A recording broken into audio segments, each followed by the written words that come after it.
A commotion spreads around the offices of the Daily Global newspaper as the geeky reporter walks in unnoticed. Taking his seat at his desk, he cannot help but overhear the excited assembly talking of the man who can bend steel with his bare hands, who can run faster than a speeding bullet, who can fly. As he knocks over a coffee cup, sending it crashing to the office floor, an assistant editor mumbles, "You clumsy idiot." Meanwhile, the true centre of attention is one attractive, confident female reporter who gushes to her colleagues about the beautiful superhero who saved her from certain death. The geek walks past, coffee spilled down his front. She flashes him a dirty look as she returns to her office to write up the story. Time and time again, superheroes stand among their adoring fans and go totally unnoticed. Sometimes all it takes is a pair of glasses. The staff of the Daily Global newspaper simply don't realise that the geeky reporter really is the superhero. And for those of us who know, they look pretty dumb. They don't get his identity right. When Mark writes his gospel, he wants us to identify Jesus straight away.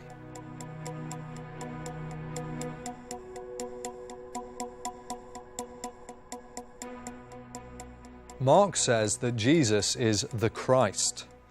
Now, Christ isn't Jesus' surname. It's his title, like president or prime minister. The Christ was the chosen one of God, the Messiah, God's promised king. Mark wants his readers to understand that Jesus is more than just a man. He wants them to know that Jesus is God. To do this, he provides masses of evidence.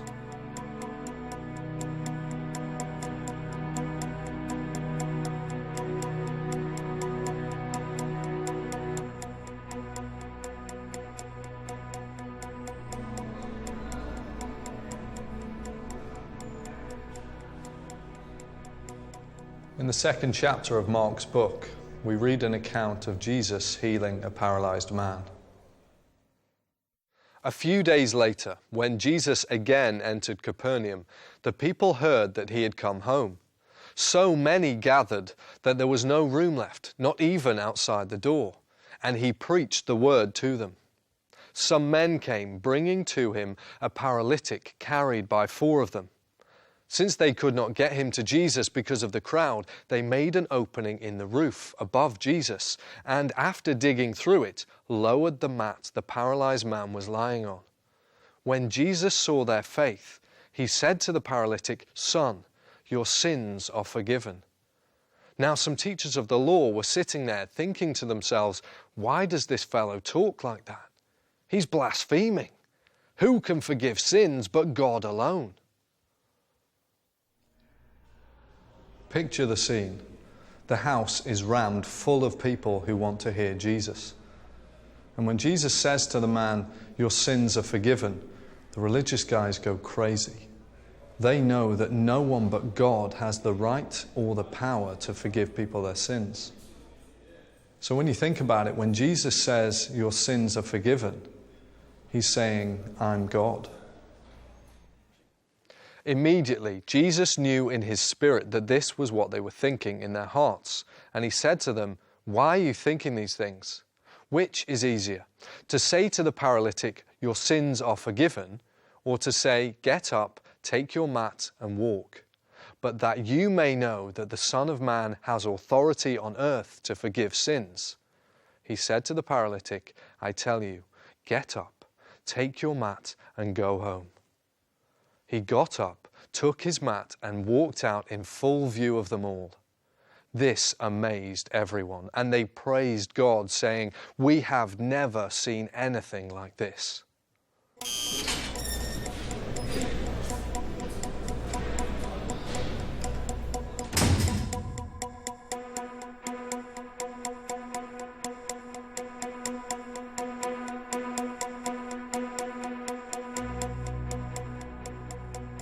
Jesus said he'd forgiven the paralyzed man's sins, making the point that he was God, because only God can forgive sins. He then healed the man's paralysis to prove the point. The evidence is beginning to stack up to show that Jesus is God. And while Mark's book contains more, we're just going to look at another 3 incidents.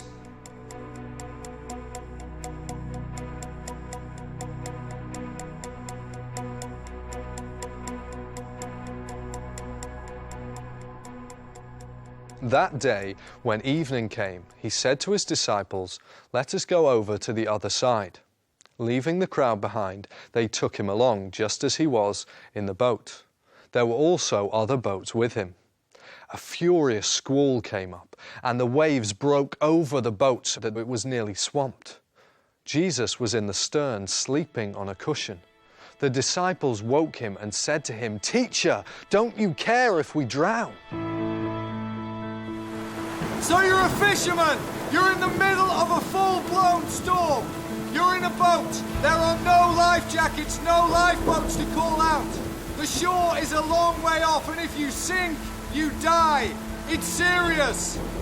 The disciples say, "Teacher, don't you care if we drown?" Now Jesus was a teacher, but if he's just a teacher, what can he do about the storm? He might be able to explain how in a few minutes the water will fill their lungs and prevent them from breathing. But if he's just a teacher, they're as good as dead already. But see what happens next. He got up, rebuked the wind, and said to the waves, "Quiet, be still."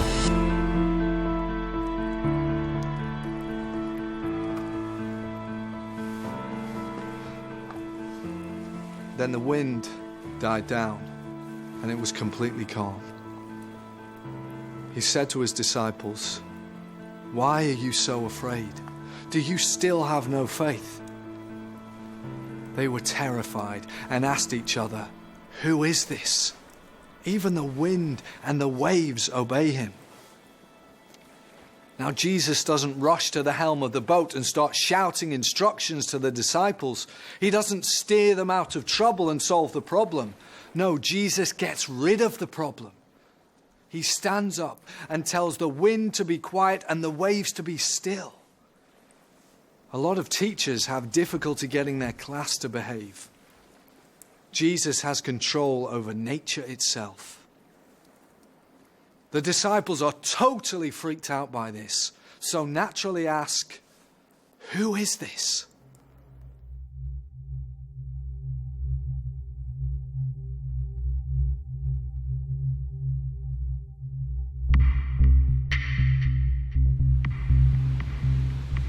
The rest of the journey passed quietly.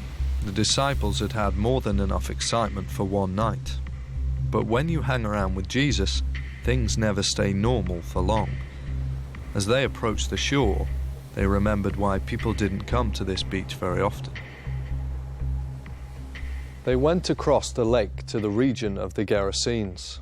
When Jesus got out of the boat, a man with an evil spirit came from the tombs to meet him. This man lived in the tombs, and no one could bind him anymore, not even with a chain.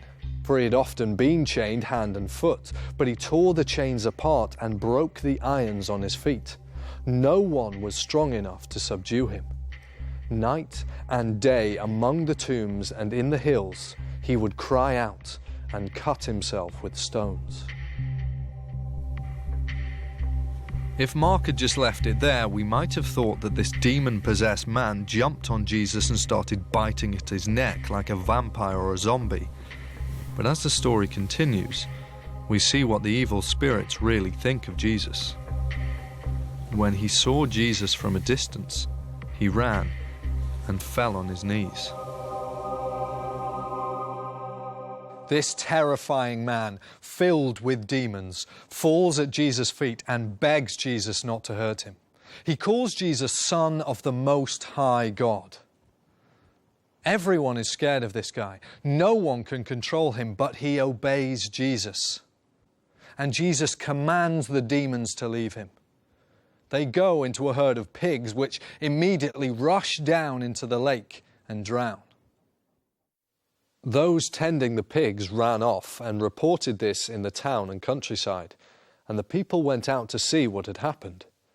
When they came to Jesus, they saw the man who had been possessed by the legion of demons sitting there, dressed and in his right mind, and they were afraid.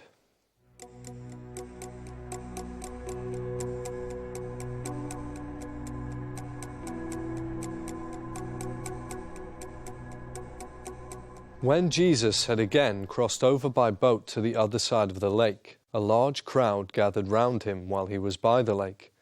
Then one of the synagogue rulers named Jairus came there.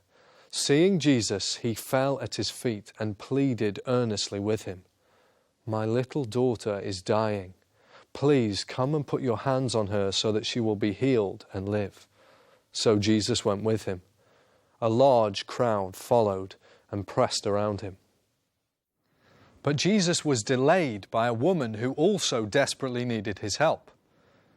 She believed he could heal her, and he did. While Jesus was still speaking, some men came from the house of Jairus, the synagogue ruler. "Your daughter is dead," they said. "Why bother the teacher anymore?" Ignoring what they said, Jesus told the synagogue ruler, "Don't be afraid, just believe." The girl was dead.